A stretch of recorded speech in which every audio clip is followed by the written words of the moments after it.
Welcome, friends and family. So excited to be here with you today. Today, I have the privilege of interviewing one of the great, soon-to-be legends in our profession, Mr. Gage Woolbright. Gage, how are you today, brother? Doing fantastic. I appreciate it. That is the goal. Amen. Amen. Well, man, you know, you've always heard this saying, Gage, you've not got to be great to start, but you got to start to be great. Mm-hmm. And now you've been working in the sales position for how long, sir? Yeah, full-time for 8 months, started January, so. Full-time, 8 months, Mm-hmm. and so probably one of the harder years in real estate overall. We have noticed that the last 2 years we've probably sold right at 4 million residential homes as a nation, or just a little under. Mm-hmm. This year projected to be about the same, unless things change coming into the bottom chute. It's been a tough third year. So you've come into real estate during a very tough time. Mm-hmm. And I think that's probably best, because when it's easy, I don't know if we've talked about this yet or not, but I read an article the other day. NAR said that over 300,000 agents recently left the industry this year.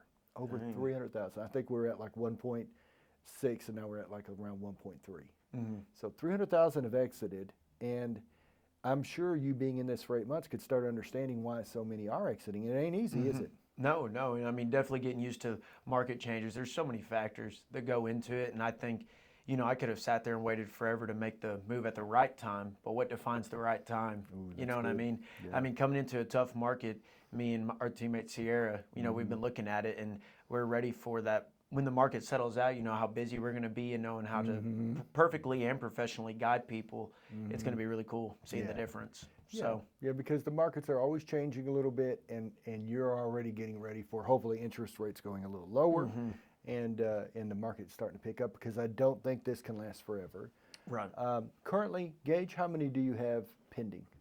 Pending, I have 4, and that's all from last Thursday. Okay. So, any hot leads that you're working with right now? yeah, got about 4 more I'm working with and showing this week. As you know, I had about 10 appointments last week, which totaled for almost over 25 showings. Wow. Wow. In 1 week. But yeah, I was sitting right now at 4 pending, including this morning, and writing another one today. Okay. So Wonderful. staying busy. Wonderful. How many closed so far in the 8 months? 22. So 22 closed, 4 pending, writing an offer currently, and at least 2 or 3 others that are in the hopper. For sure. Okay, Probably be great. writing some more by the end of this week. Great. How has your confidence level grown in 8 months of being in this? Because obviously you were always attracted to real estate, but as far as actually getting a license and diving right in, how has your confidence begun to grow in this? Yeah. No, I would say it's grown a lot, and it's really cool. You know, I did a couple land deals to start, and then I remember being like, man, I can't wait on that first house. And now that I've done almost 15 plus houses, I feel super confident that I can lead someone, guide them through the whole entire process, get them through inspections, appraisals, get them with a lender. I love working with first-time home buyers. I love working with investors. I've been on both ends of the spectrum so far, and I just feel like it's grown tremendously. I feel like I do a great job, and most of my clients seem to think so too. So that's great. I've really enjoyed it. That's wonderful. It's wonderful that you built confidence, and obviously, we both know, because we pay attention, 74% of all real estate agents last year helped 2 people or less buy or sell a piece of property. And you've now in 18 months, in 8 months, how many, 15? 8 months. Oh, no, how many have I closed? Yeah. 22. 22, so. 22 and 4 pending. Yeah, in 8 months, 22 sold, 4 pending. And I guess what messed me up is I heard you say that 15, but then that was 15 homes, and the other were land. Probably land, yeah. Okay, good. Okay, so you've already 74%, knowing that 74% closed 2 transactions or less, and you've done 22. That's what, and you've already 10 times them? Yeah, and I'm on track. Honestly, I'm on track, and my goal is to beat 40 this year, and I think I can do it. That's amazing. So, that's amazing. So obviously, as we do stuff more and more, we get more confident. Share with us, bro, what's some wins that you've had in the last 30, 60 days? Yeah, well, as you know, the market seems to slow down sometimes going into July and August, you know, people getting back into school. But I've had one couple I've been working with for about 3 months, and we've had to write an offer for a property 3 separate times, you know, just jumping back in the pool sometimes, being told no, and explaining to them that right now the seller's willing to hold it, but hey, we're going to jump back in, and praise God, last Thursday we got it under contract after about 6 weeks ago, and back and forth and That's great. and rewriting the offers. So that's a pretty massive win. Super happy for my clients buying it to start a family. So here in Cookeville. That's great. So it'll be awesome to see that whole process. It's wonderful. It feels great to see your clients win, and sometimes like climbing that hill, going through the rejection, and Oh yeah. getting people remotivated to get back engaged again. Do you find that hard to do sometimes? Like, No, not really. Yeah, To that's be honest good. with you, myself, I mean, I just feel like talking with my clients, it's all a game, right? Like maybe they're willing to hold it and wait a little bit, so wait a little bit longer and then come back. The biggest thing my biggest hint would be stay open-minded. You can't you can know what you want, but being clear cut and dry gets you nowhere. You got to be think- able to stay open-minded. I think some of the people are going to win at a little higher level in our profession and it's a tough profession, and you do get a lot of rejection. You do got to sure. go through a lot of, you're going to talk to a lot of people throughout your career. They're going to be pretty motivated, but then something happens. A lot of people, man, kind of give up halfway through the battle too. For So sure. I really do feel like it's a skill and a talent for people to be able to help encourage people not to quit when the wind gets knocked out of them. For sure. And for me, Gage, it could be different for everybody, but I'm not trying to speak for you, but I'll say this. For me, a lot of times it was knowing it was what was best for them. Like, don't go home. Let's not keep renting. Right. Somebody else is earning all that. When you become a homeowner, yeah, it's tough, but anything worth having is tough. Man, we're at the 1 yard line, fourth down. Let's push this thing through. Exactly. I've seen some big, strong men, man, cops that were just military guys that were like, man, I just done. I don't even want to do it anymore. They're so upset with the situation. Right. But at the end of the day, it's like, we weren't married to that house. Let's find one that we can commit to. Let's not quit and go back to the cave. Exactly. And I like the other side too, when you show someone a house and you watch them light up and then they start getting excited and asking you questions. And then when you're going through the process, you hit a wall and they just want to shut down and you're like, you remember that pool? You remember that beautiful kitchen? You know what I mean? Like when you can show them like this is your future, right? Like it's attainable. You just got to stick along for the journey. Things are going to happen. That's amazing. That's amazing. I hope you all are hearing that, because I think what he just touched on right there is so important.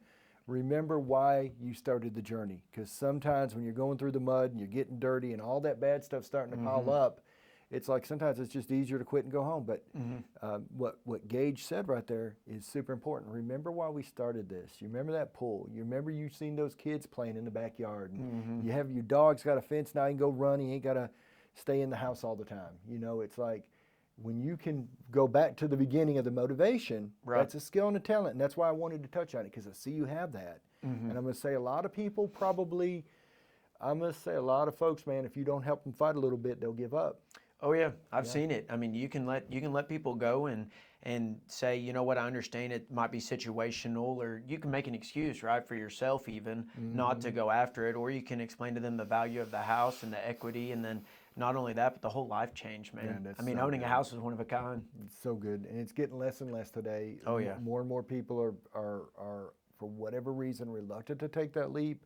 I do think that I don't think a smart government would want us to be fully run by the government, but I do think when you have people in rentals, it's a whole lot easier to control them than when you have them in their own homes. For sure. So I always think there's a little bit of a battle there, even with our own government right now, saying pro home ownership or pro more social thinking.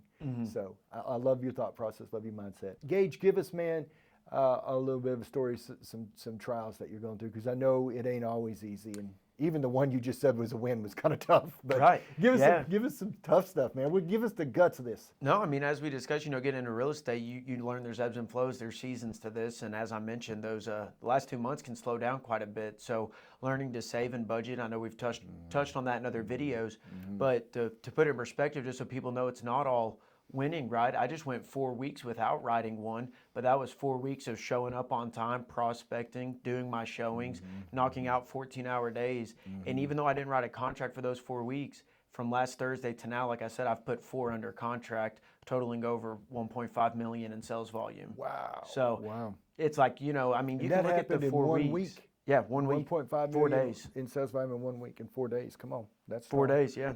Doing showings and staying in, I mean, But I think that is an important thing from the realtor's perspective, you know, saving money, being smart, budgeting. But it's also nice to know that I've made more than I've made a year at my old salary job just coming into real estate in 8 months. Yeah, that's great. I mean, man. that's a weight off That's my great. shoulders, right? Yeah, well, for somebody that's not just illogical, for somebody who's gonna think through things before making any big life decisions, and being raised just like most everybody is, to play it safe. Don't bet on yourself. You know, take that steady Eddie. So you had to really turn and go against the grain. And like you said, for you, after 8 months, knowing that, man, in 8 months you've already earned what it took you 12 months to earn at a job that you may have had for 3 or 4 years, that now you've earned that in your first year. And guess what? If you can do it in year 1, and hopefully the market continues to get better, but who cares if the market gets better? Yeah, you heard me right. Who cares if the market gets better? What got better is the skill level. What got better is that he's built habits now that he didn't have 8 months ago, and he just explained those habits to you. So if you didn't hear him, you just go back and re-listen. But he said it very well, what he continued to do to get to where he just got. And he knows that wasn't overnight. That was a full month of doing that, and then that kind of started to drop at once. Yep. So congratulations to you, Gage. I appreciate it. Congratulations, man. It's been fun. Today, if you were to give any life advice to somebody who's just getting started in this crazy profession called real estate, what would be something that you'd really want to tell them to take with them, man? Yeah, really, I feel like and may not be the exact answer to your question, but I think most people are like where I was 8 months ago. It's not that they're getting into real estate, it's that they're thinking about it and something's holding them back, right? Whether it's parents, whether it's family members, friends saying, are you sure you want to go to a 1099, a salary, or, you know what I mean? Like, there's so many people questioning you out there, and like you said, take the leap of faith. Do it. I promise you, if you feel it in your gut and you know you have the capability to talk with people, that's what you do for a living. You talk with people, and it's very fun. I enjoy it, and I think everyone else would too. So the market's ever changing. You can't wait forever. Yeah. So jump on in the pool. I agree, man. Don't wait for the perfect weather. And you ain't got to be great to start, but you got to start to be great. Let's end with that. Thank you, Gage. Yes, sir. Appreciate it.